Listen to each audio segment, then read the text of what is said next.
tudo bem com vocês? A ProRegiane espera sinceramente que sim, vocês estejam muito bem, tá? Em casa, se cuidando e estudando também, turminha. Vamos para mais uma aula de Geografia e hoje nós vamos trabalhar aqui a imigração, o processo de chegada de pessoas, a sua contribuição para a formação da população brasileira. Vocês sabem que o Brasil, né, a nossa população ela é formada muito aí com a contribuição de imigrantes. E nós vamos discutir tudo isso na aulinha de hoje. Então aproveitem a explicação, né, feita aí para vocês. A imigração, né, e sua contribuição aqui para a formação da população brasileira. Então a gente precisa entender que a gente tem uma contribuição muito grande, que eu já até trabalhei com vocês, já até mensurei com vocês, né, em outras aulas, em outros momentos falando da população brasileira, que a população brasileira ela é extremamente miscigenada, ou seja, ela é uma mistura muito rica, né, de povos aí que vêm de outros lugares. E aí a gente precisa entender que o Brasil, né, só tem essa possibilidade de miscigenação, porque, lógico, que a gente teve aqueles povos que foram trazidos à força, de uma forma obrigada, mas a gente também teve aqueles povos que vieram, né, de países, de outros países, mas que vieram para o Brasil de uma forma espontânea, tá bom? E aí, o livro de vocês pontua uma característica que é bem marcante, né? Poucos países do mundo são considerados tão acolhedores como o Brasil. Quando a gente fala em acolher, falando de acolher realmente a forma de cultura, de respeitar, né, de conviver de uma forma pacífica, até que a gente tem alguns países do mundo que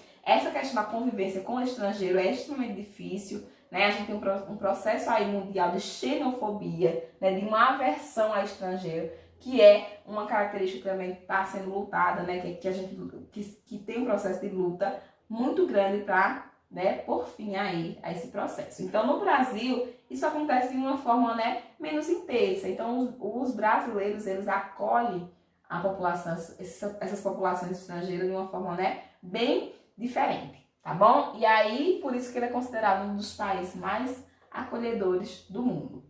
E aí, eu queria pontuar com vocês que a nossa população é uma miscigenação e ela tem algumas, né, nacionalidades, né, que convivem de uma forma bem pacífica aqui, né? A gente vai citar alguns exemplos que é importante aí que vocês lembrem, né? Que a gente faz quando a gente fazer menção a essa miscigenação, vocês lembrem. Lógico, evidentemente, que a miscigenação começa com os indígenas portugueses e africanos, mas a gente também tem outros povos aí sendo, né, agregado aí ao longo do tempo. Então, portugueses, né, italianos, né, os espanhóis, alemãos, né, japoneses, né, estão aí entre os principais. Depois, né, no processo mais, né, recente, nós também temos a questão dos sírios, né, libaneses, poloneses, os próprios russos, ucranianos, né, holandeses e chineses e coreanos também, tá bom? Então, quando a gente falar chineses, vocês observam bem aí o centro de Petrolina,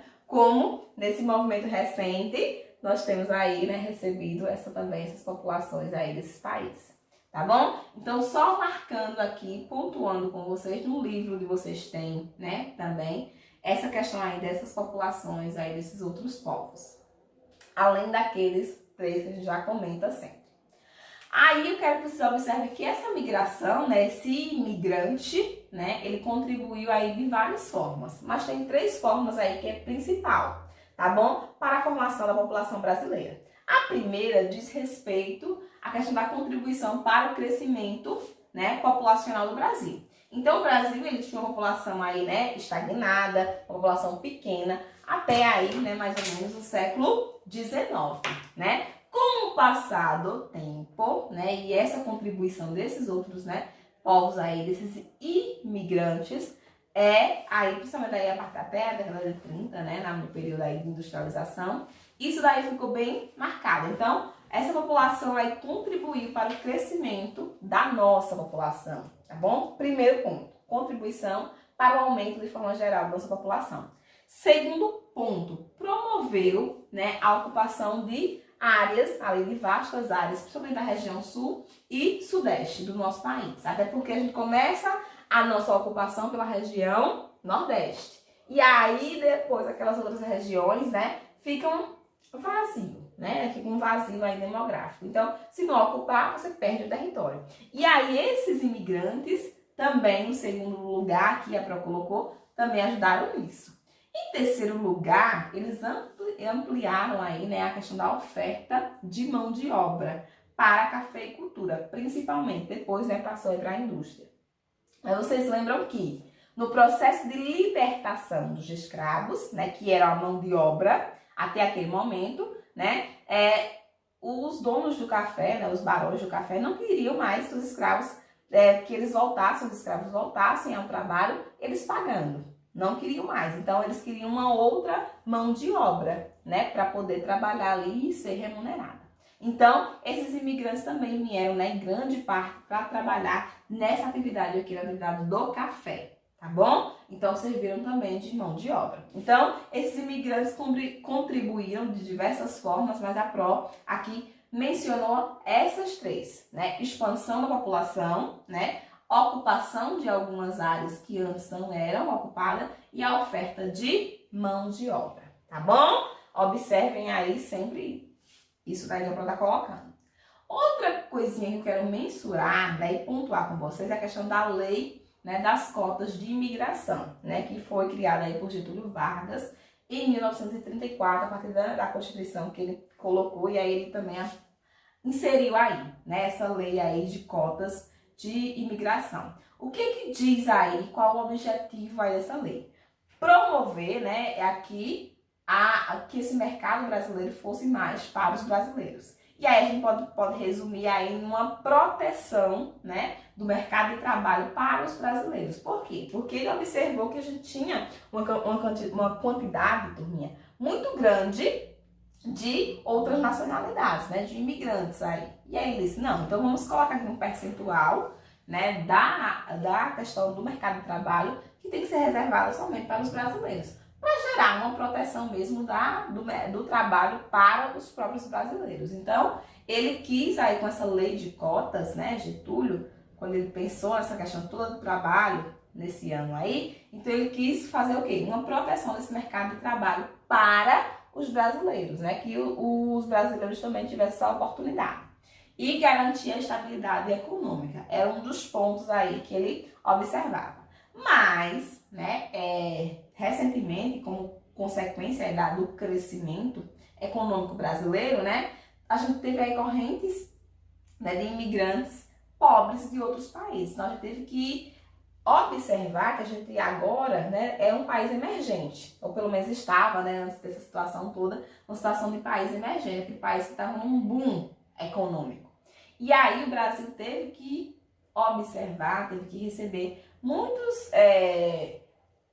população de países que não estavam numa condição aí de subdesenvolvimento, né? Então a gente pode citar aqui na América Latina, né? Em termos de latinos americanos, a gente pode citar aí os bolivianos, né? Que a gente recebe muito na região ali de São Paulo, né? A gente tem muitos bolivianos e os próprios haitianos, né? Então são imigrantes que vêm aí de uma forma fugindo realmente da pobreza dos seus países, tá bom? Africanos também, né, que vem se refugiando aqui de guerras e da grande fome no continente, tá bom? Principalmente a questão dos nigerianos e angolanos e recentemente também a questão dos sírios, fugindo aí da guerra, né, que a gente tá tendo aí da situação na Síria.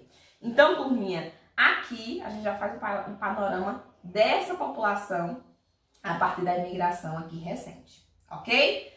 Agora, a Pro vai focar, né, pra gente estudar estrutura etária. Quando eu falar estrutura etária, como é que a gente faz a análise da estrutura etária de qualquer país, região, cidade? A partir desses gráficozinhos aqui, tá bom? Então, esses gráficozinhos aqui a gente chama de pirâmide etária, tá bom, turminha? E aí a Pro coloca, sempre que vocês me pedem, né, as definiçõezinhas. Então, a gente está sempre aqui, vocês podem pausar e anotando essas definições, né, que a Pro coloca. Então, turminha, esse aqui é um gráfico que vai representar a população. E aí, essa população, ela vai estar dividida por gênero, né, então feminino e masculino, e também por idade. Então, a gente percebe que vocês começam de 0 a 9, né, e vai até 80 anos ou mais. Então, isso aqui vai mostrar o perfil de cada população em determinados momentos, tá bom? E aí, eu coloquei aqui nos anos 80, 90, 2000, né? E aqui a gente já entrando em 2010. Então, a gente percebe o quê? Que há uma mudança, uma alteração. E como é que eu vou colocar essa alteração, essa mudança nas características da população? A partir desse gráficozinho aqui que a gente chama de pirâmide etária. Então, eles vão mostrar as alterações que sofreu qualquer população. Aqui a gente está relacionando a questão da expectativa de vida, mas poderia ser qualquer outra coisa relacionada aqui para a gente fazer o estudo, tá bom? Então a gente percebe que na década de 80 a gente tinha uma expectativa, quase não fala, de vida, né, que era baixa. A gente pode observar aqui por essa pontazinha, né, e da pirâmide. E em 2010 já vai ter esse aumento aí acontecendo, tá bom? Sétimo ano. E aí, eu quero que vocês observem o seguinte, que aqui tem o rosazinho, né? É as meninas, né? As mulheres. E aqui a gente vai ter os meninos. Esse é o primeiro ponto que vocês têm que observar. A base da pirâmide, né? Quando ela for mais larga, significa que a gente tem mais jovens. Por quê? Porque aqui a gente vai estar mensurado, dividido por faixa etária. Então, turminha, geralmente essa base da pirâmide ela vai ser mais larga. Se a gente tiver ela mais estreitazinha, essa base, né, e o topo mais largo, o que significa? Significa que a gente tem menos, né, populações jovens e mais idosos. Por quê? Porque no topo a gente vai ter a população idosa.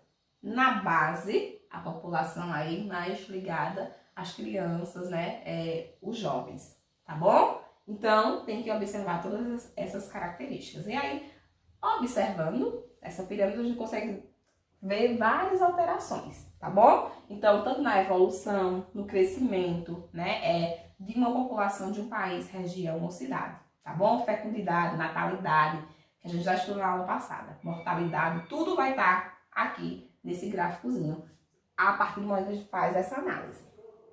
O que é que eu quero que vocês observem? Que, observando, né, esse gráfico anterior, a gente percebe que o Brasil, né, ele está em um que a gente chama de transição de um país jovem para um país adulto. Quando a gente observa aqui, ó, que a gente tem essa partezinha aqui mais elevada, né, mais largazinha, significa que a gente está na população adulta. Não é mais aquela coisa das crianças, tá bom? Essa população de crianças ser mais como era anteriormente. Não. Aqui, essa partezinha do meio da pirâmide, ou seja, a parte que corresponde aos adultos, ela está sendo mais larga. Então, a gente percebe que a gente está passando do estágio de transição, né? Por um estágio de transição da população mais ligada a jovens e passando para agora os adultos. Isso a gente chama de bônus demográfico. Por quê, turminha? Porque é justamente essa população adulta que trabalha, né? Então, provoca aí, né, que forma a população economicamente ativa, a população que vai gerar a renda aí, né, a partir do trabalho para esse país. Então, é interessante porque aqui ele se coloca numa situação boa, né? Pelo menos para as projeções, diante das projeções, em termos de desenvolvimento econômico. Por quê? Porque ele vai ter muita população, né, que vai estar de uma forma servindo para o trabalho, ou seja, economicamente ativa, tá bom? E aí eu demarquei para vocês que a gente mostra o quê? Que essa sociedade brasileira passa a ser composta de uma maioria de pessoas em idade economicamente ativa, né, em relação à quantidade de pessoas inativas. Quem são essas pessoas inativas? São aí os idosos e as crianças, tá bom? Então, isso fica muito bom, é muito favorável para o desenvolvimento econômico de qualquer país, né? E é o que está acontecendo aqui no nosso, ok? E aí a gente entra na questão da PEA, né? O que é essa PEA? É a população economicamente ativa. Então, essa população, né, ela vai ser o conjunto de pessoas, né, que trabalham ou estão à procura, estão em idade de estar trabalhando, tá bom? E aí, ela pode, né, ter esse potencial aí de mão de obra, de servir de mão de obra aí para o país. Essa PEA, ela vai ser dividida por setores produtivos. Lembra que a gente fala sempre setor primário, setor secundário e terciário? A gente tem que lembrar, né? O primário é responsável por aquelas atividades primárias, né? De início, ou seja, agricultura, né? Extrativismo, aí vai estar nesse setor primário. Secundário, indústria, né? E tá muito ligado àquelas questões de atividades de transformação, principalmente a indústria, tá bom? E o terciário vai estar ligado ao comércio, venda e serviço. Então, o setor aqui primário vai agrupar todas as atividades urbanas, né? Ou não urbanas, né? Até porque o primário vai estar relacionado à questão da agropecuária e o extrativismo, tá bom? E aí, dentro desses setores. Secundário envolve as atividades de transformação, como é a indústria e a construção civil, ok? E a gente vai observar aí como é que está a situação da população distribuída por esses setores. E, né, por último, mas não menos importante, vai ter aqui o terciário. No terciário vai ser o quê? O setor, né, ligado aí ao que a gente já falou, as atividades de comércio, mas também serviço. O que é serviço? Médicos, né? São pessoas que prestam serviço, né? A questão do salão de beleza, tudo isso vai entrar aí nesse setor terciário. No setor terciário, a gente vai ter tanto o formal como o informal. Em qualquer um, mas principalmente aqui no setor terciário, turminha. E aí eu quero que você observe, o terciário formal é constituído por aqueles que, né, trabalham de forma legal, ou seja, que tem carteira de trabalho assinada. Então, eles entram no setor terciário formal. O setor terciário informal, ou o nome está dizendo informal, ele é composto aí por trabalhadores que não têm vínculo empregatício, ou seja, que muitas vezes até prestam um serviço, só que eles não são, né, não tem aquela carteira assinada, não tem a comprovação que trabalham naquilo. Então, tem aquilo, né, que o formal e informal. Os ambulantes, aqueles que vendem, né, em calçadas, que não tem a regulamentação, eles entram aqui, se eles não tiverem nenhuma documentação, eles entram aqui no informal, tá bom? Os autônomos aí que não tem essa regulamentação, vai entrar aqui, ok? E aí a gente precisa entender esses três setores da economia. O que a Pro quer mensurar aqui para vocês, tá bom? Que a PEA, ou seja, a população economicamente ativa brasileira compreende 63,05% da população. Isso daqui é um dado que ele modifica sempre, tá bom, turminha? Por quê? Porque ele é um dado, né, que ele é feito com uma certa frequência. Então, há a transformação o tempo todo. E esse dado aqui, eu quero dizer para vocês que ele está, né, está fora desse dado aqui, aqueles, né, que correspondem aos informais, tá bom? Ele só vai contabilizar aqueles que têm a documentação, ou seja, aqueles que têm a carteira assinada. Então, esse número aí, com certeza, é bem maior, tá ok? E aí, a outra que eu queria finalizar a aula pontuando para vocês, a divisão aí por setor. Então, mais ou menos aqui, né? 20% da população encontra-se no setor primário. Aí você já sabe o que corresponde ao setor primário, tá bom? 21% está no setor secundário.